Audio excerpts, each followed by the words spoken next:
स्वागत है बच्चों आपका आपके अपने YouTube चैनल बुनियादी शिक्षा में। बहुत दिनों के बाद मैं कोई शिक्षण से संबंधित एक वीडियो बना रहा हूं और यह बहुत ही भारी डिमांड पर बनाया जा रहा है। जैसा कि आप पीछे देख रहे होंगे मेरे लिखा गया होगा एक NMMSS एग्जामिनेशन। तो आज की जो वीडियो है वो इसी के इर्द गिर्द रहेगी और यह एक परीक्षा है जिसके बारे में हम आपको बताएंगे और यह परीक्षा बहुत जल्द होने भी वाला है, समय है अभी। इसलिए यह वीडियो हर उस बच्चे के लिए बहुत बहुत ज़रूरी है जो कि सरकारी विद्यालयों में 6, 7, 8 में पढ़ रहे हैं। खासकर जो कक्षा 8 में उनके लिए अति महत्वपूर्ण है और उन शिक्षकों के लिए भी महत्वपूर्ण है जो इन कक्षाओं में पढ़ा रहे हैं। क्यों? क्योंकि इस जानकारी को बच्चों तक हमें ही पहुंचाना है। तो मुझे प्रसन्नता होगी कि हमारा यह प्रयास बच्चों तक पहुँचे और बच्चों को लाभ मिल सके। इससे पहले कि हम वीडियो शुरू करें आपको हम एक क्लिप दिखाते हैं, देखिए। खबर ये है कि कुछ महीने पहले तुम लोगों ने एक परीक्षा दिया था, याद है? बलिया गए थे राजकीय इंटर कॉलेज में, पता है, याद है? तो उसी परीक्षा का रिजल्ट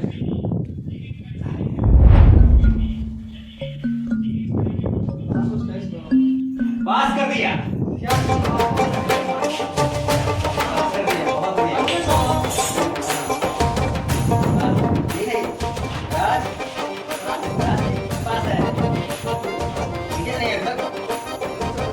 जैसा कभी आपने देखा है क्लिप, वह हमारी आने वाली एक भोजपुरी वेब सीरीज बदला, जिसका नाम है आप लोग सबको मालूम भी होगा। उसका बस एक क्लिप था, छोटा सा सीन था। उस चीज़ को भी फिल्म के केंद्र बिंदु में रखा गया है।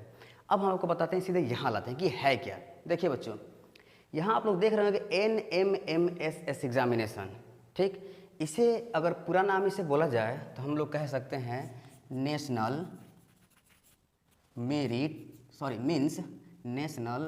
Means cum merit scholarship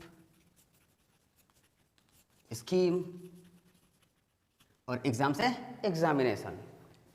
NMMSS national means cum merit scholarship scheme examination. Hindi में बात करें तो इसे ही कहा जाता है राष्ट्रीय आय एवं योग्यता आधारित छात्रवृत्ति योजना परीक्षा, ठीक है बच्चों। इसका पूरा नाम होता है और 2 परीक्षाएं आपका जीवन बदल सकती हैं। 2 परीक्षाएं उन बच्चों का जो कि सरकारी विद्यालयों में पढ़ते हैं। एक तो ये NMMSS एग्जामिनेशन और एक होता है NTAC। देख रहे होंगे स्क्रीन पर लिखा रहा होगा नेशनल टैलेंट सर्च एग्जामिनेशन, राष्ट्रीय प्रतिभा खोज परीक्षा। लेकिन आज की वीडियो में हम आपको सिर्फ बताएंगे इस परीक्षा के बारे में। और यह परीक्षा जो बच्चा उत्तीर्ण होता है उससे प्रत्येक वर्ष 12,000 रुपये मिलते हैं और सिर्फ 1 ही साल नहीं, 4 साल तक मिलता है। मतलब यदि आप इस परीक्षा को बहुत बढ़िया से तैयारी कर सकते हैं, परीक्षा उत्तीर्ण करके मेरिट में अपना स्थान बना सकते हैं, तो आपको 4 साल में 48,000 रुपये की छात्रवृत्ति मिलती है आपकी राज्य सरकार के द्वारा। ठीक है बच्चों, तो चलिए इस वीडियो को बिल्कुल अंत तक जरूर देखिएगा और इस वीडियो में हमको सब कुछ बताएंगे कि इस परीक्षा को देने के लिए क्या करना चाहिए, क्या योग्यता है, क्या अर्हता है, कैसी पुस्तक पढ़ना चाहिए, इसका पेपर कैसा होता है, ये सब कुछ आपको इस वीडियो में मिलेगा। इसलिए धैर्य के साथ इस वीडियो में बने रहिए। चलिए तब शुरू करते हैं।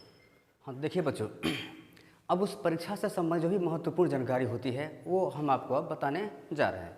देखिए सबसे पहली बात, इस परीक्षा को देने के लिए सबसे पहले तो आपको कक्षा 8 में पढ़ते रहना चाहिए। कक्षा 8 में आपका नाम होना चाहिए, वो भी सरकारी विद्यालय में या अशासकीय सहायता प्राप्त सरकारी विद्यालयों में, ठीक। अब जब 8 में आए हैं तो कक्षा 7 तो उत्तीर्ण होना ही चाहिए। तो आपको कक्षा 8 में आने से पहले कक्षा 7 भी उत्तीर्ण होना चाहिए। इसमें एक बाध्यता है, इसमें जो सामान्य वर्ग के छात्र होंगे उनको कक्षा 7 में 55% अंकों के साथ उत्तीर्ण होना अनिवार्य है। वहीं SC ST और OBC भी है, इसमें इनको 50% अंकों के साथ उत्तीर्ण होना अनिवार्य है। यदि यह आप अनिवार्यता पूर्ण कर लेते हैं, कक्षा 8 में हैं, तो आप भर सकते हैं। लेकिन दूसरी कंडीशन यहाँ पर शुरू होती है क्या, कि आपके जो भी माता पिता हैं, अभिभावक हैं, उनकी जो सालाना इनकम है, वार्षिक जो आय है, वो 1.5 लाख रुपये से अधिक नहीं होनी चाहिए। यह भी एक शर्त में है, नियम में है। ये 2 शर्त हो गया। अब आपको हम यह बताते हैं कि आवेदन कब आता है। ठीक है बच्चों, तो देखिए जो इसका फॉर्म आता है वो आता है सितंबर या अक्टूबर के महीने में। इसका जो फॉर्म आता है वो सितंबर या अक्टूबर के महीने में आता है। आप अपने शिक्षक महोदय से भी पूछ सकते हैं, वो बताते रहेंगे आपको।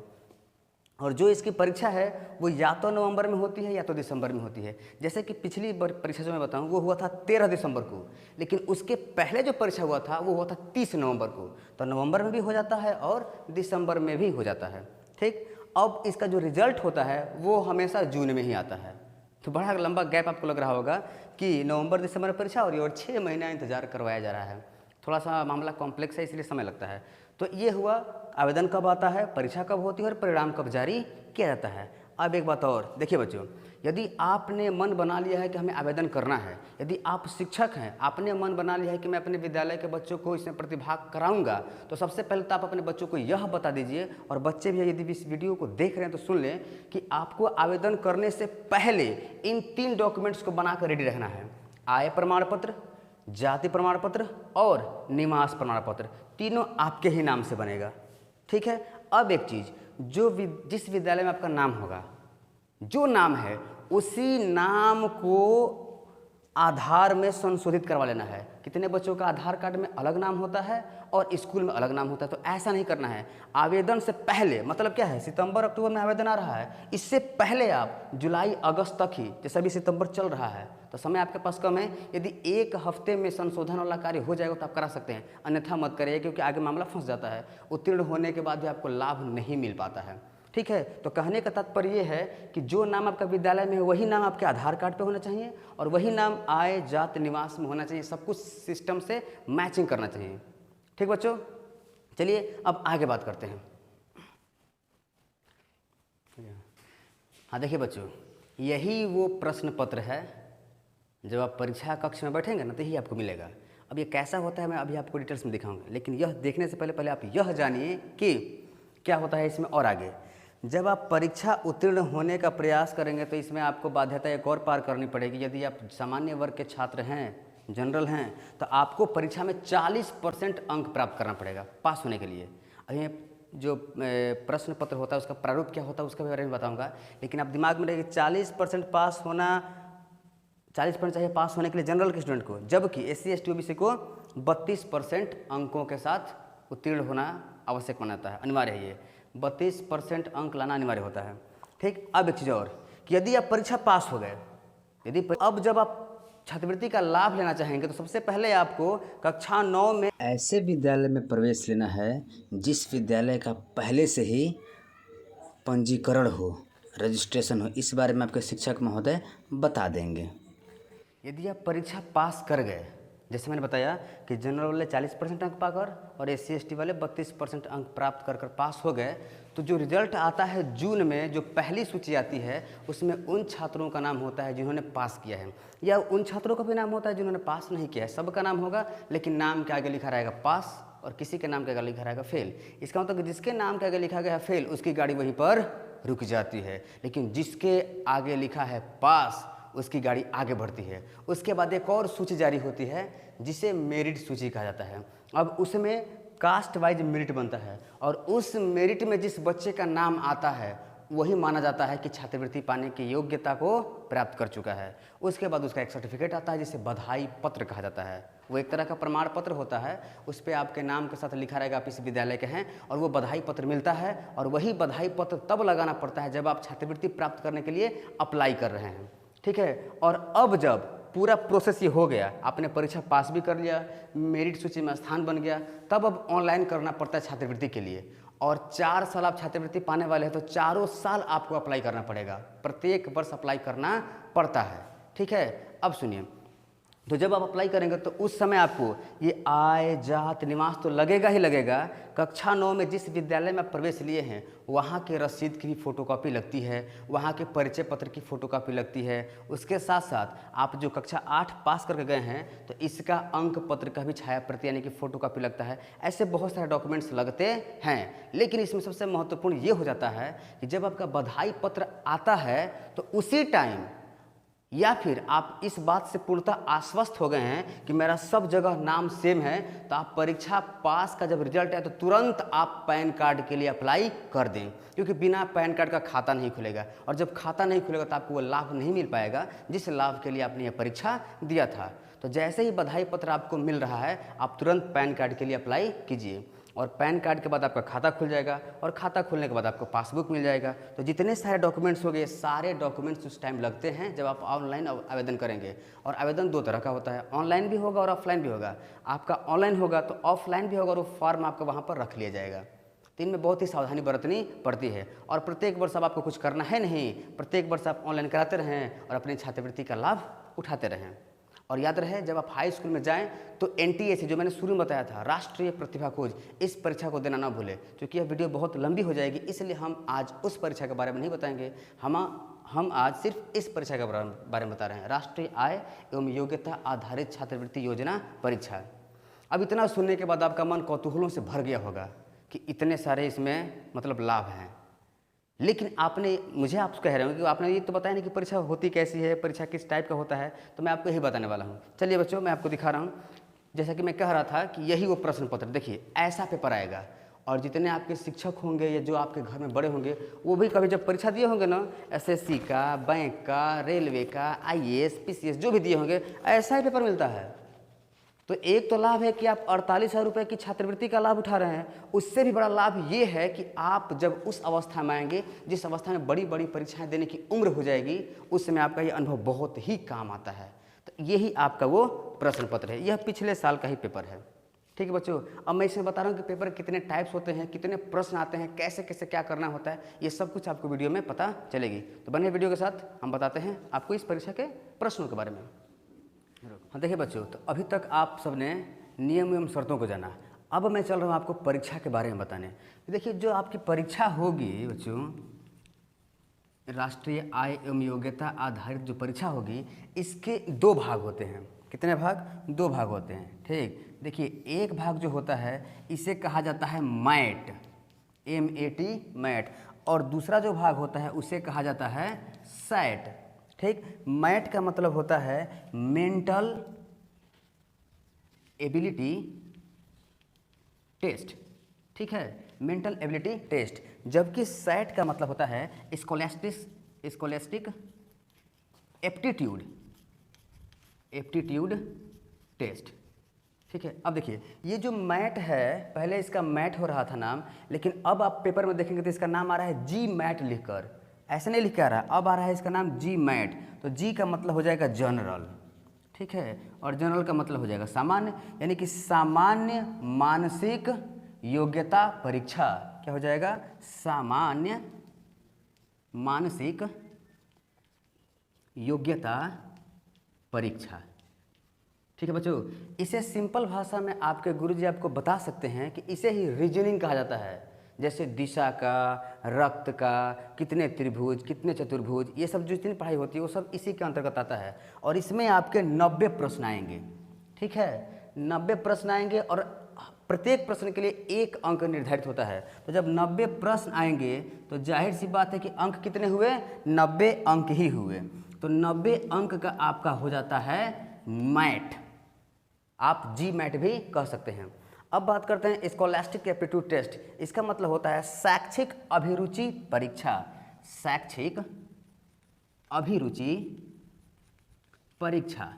ठीक है, अब देखिए इसका अर्थ क्या होता है। शैक्षिक अभिरुचि परीक्षा का अर्थ ये हुआ कि आपने विद्यालय में जिन मुख्य विषयों को पढ़ा उनमें आपकी कितनी रुचि है, और वो रुचि जानने का मानक क्या है? कुछ प्रश्न, और इसमें भी 90 प्रश्न आता है, इसमें भी 90 प्रश्न आता है। अब प्रश्न ये उठता है कि आखिर कैसा शैक्षिक? तो इसमें 3 मुख्य विषयों से प्रश्न पूछे जाते हैं। सबसे पहला जो आपका प्रश्न पूछा जाएगा वो होगा विज्ञान से।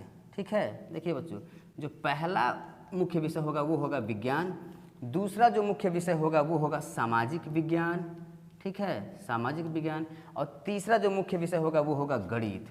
ठीक है, अब 90 प्रश्न है तो आप सबको ये लग रहा होगा कि 30-30 का आता होगा तीनों में, लेकिन ऐसा नहीं है। विज्ञान के 35 प्रश्न आते हैं, सामाजिक विज्ञान के भी 35 प्रश्न आते हैं, जबकि गणित के मात्र 20 प्रश्न आते हैं। तो जिनको गणित से डर लगता है उनके लिए थोड़ा सा ये गोल्डन ऑफर हो जाता है। तो विज्ञान के आपके 35 प्रश्न, सामाजिक विज्ञान के भी 35 प्रश्न और गणित के 20 प्रश्न, 35, 35, 70 और 20, 90। तो टोटल यह भी 90 अंक का होता है। लेकिन बच्चों ये जो मैं बता रहा हूँ सैट और मैट के बारे में, ऐसा अभी तक हुआ है, लेकिन कुछ सूचना हमें ऐसी मिल रही थी जिसमें इसमें थोड़ा सा परिवर्तन लाने की योजना बन रही है।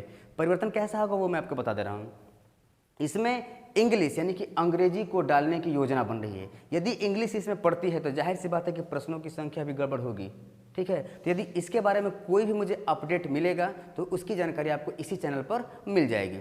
ठीक है, तो देखिए बच्चों, तो 2 हो गया आपका। अब इसमें ज़रा भी घबराना नहीं है। अब मैं आपको एक पुस्तक दिखा रहा हूँ। देखिए आपको ये पुस्तक दिख रहा होगा, ये उपकार पब्लिकेशन का है। इस पर लिखा है, देखिए वही लिखा होगा, राज्य स्तरीय राष्ट्रीय आय एवं योग्यता आधारित छात्रवृत्ति परीक्षा। इस पुस्तक को पढ़ने से आपको बहुत लाभ होगा। इसमें कुछ सालों के प्रश्न पत्र भी हल कर दिए रहते हैं इसमें। ठीक है, कुछ नियम भी इसमें लिखा रहता है। तो इस किताब से आपको बहुत मदद मिलेगी। बाकी आपके विद्यालय में जो भी गुरुजन होंगे जो इसकी तैयारी कराएंगे वो तो आपको बताएंगे ही बताएंगे। और यकीन मानिए कि यदि आपने इस परीक्षा की तैयारी की तो आगे आप जब भी 18+ होंगे यानी कि 18 वर्ष के ऊपर होंगे और जब आप बड़ी बड़ी परीक्षाओं में बैठेंगे उस समय इसका लाभ तब ज़्यादा अच्छे से समझ में आएगा कि क्या थी वो परीक्षा। और यदि आप इस परीक्षा की तैयारी करते हैं तो आप नवोदय भी बीट कर सकते हैं इसी तैयारी के दम पे, आप CHS भी बीट कर सकते हैं, आप विद्या ज्ञान यदि देना। ठीक है बच्चों, तो अब मुझे उम्मीद है कि आपको और आपके गुरुजन महोदय जिनको थोड़ी बहुत दिक्कत थी इस परीक्षा के बारे में जानने में, अब सबको पूरा मैटर समझ में आ गया होगा। और यदि आपको समझ में आ गया है तो आप जो बताया गया इस वीडियो में जानकारियाँ यानी कि आवेदन करने से पूर्व वो सब तैयारियाँ आप पूर्ण कर लीजिए। अपने जो डॉक्यूमेंट चाहिए, आय जाति निवास जो कुछ भी आधार वगैरह वो सब कुछ अपना रेडी कर लीजिए और आइए इस शिक्षा के मैदान में और लड़िए इस मैदान का युद्ध। उसके बाद देखिए आपके साथ क्या होता है। ठीक है, तो चलिए, कोई भी दिक्कत होगा तो आप इस वीडियो के कमेंट बॉक्स में पूछ सकते हैं। बाकी यदि संभव हो, अगर विद्यालय मेरे आसपास होगा तो मैं देखिए बच्चों, जो भी आपको इसकी पढ़ाई करनी है, खासकर इसकी तो आपको इस बुक से मदद मिल जाएगी। ये जो है तो इसमें ज़्यादा दिमाग नहीं लगाना है। आप 6, 7, 8 की इन तीनों विषयों की, इसके अलावा और कोई नहीं, जब तक कि नया अपडेट नहीं आ जा रहा है। आपको बस विज्ञान, सामाजिक विज्ञान और गणित और कहीं दूसरी किताब पढ़ने की कोई ज़रूरत नहीं है। बस आप अपनी किताब पढ़ें, 6 की, 7th की और 8th की पढ़ें, वो बहुत बहुत बहुत पर्याप्त होगा। ठीक, लेकिन आपको बस एक चीज़ इसमें ये करना है कि गणित के जो प्रश्न आप जैसे स्कूल में हल करते हैं वैसे नहीं, थोड़ा इसका ट्रिक जानिए। अपने गुरुजन महोदय से पूछिए, वो ट्रिक आपको बताएंगे कि जो प्रश्न करने में आपको 2-3 मिनट लग रहा है उसको झट से कैसे करें। मैं इसकी भी कुछ वीडियोस अपलोड करूंगा अपने इसी चैनल पे, इसीलिए आप लोग चैनल के साथ जुड़े रहिए, आपको सब कुछ इसके बारे में जानकारी मिलती रहेगी। और हाँ, मैं हाई स्कूल में जो छात्र हैं उनको मैं बता दूँ कि बहुत जल्द आपके लिए भी वीडियो लेकर आ रहे हैं और हम आपको बताएंगे NTS यानी कि नेशनल टैलेंट सर्च एग्जामिनेशन, राष्ट्रीय प्रतिभा खोज परीक्षा। वो इससे भी बड़ी परीक्षा होती है, वो नेशनल लेवल पे होता है। तो यदि आप स्टेट लेवल की परीक्षा को बीट कर चुके हैं, पास कर चुके हैं, छात्रवृत्ति का लाभ ले रहे हैं, तो आप तैयार रहिए NTSC के लिए। ठीक है, चलिए मिलते हैं अगले वीडियो, तब तक जय हिंद, जय भारत।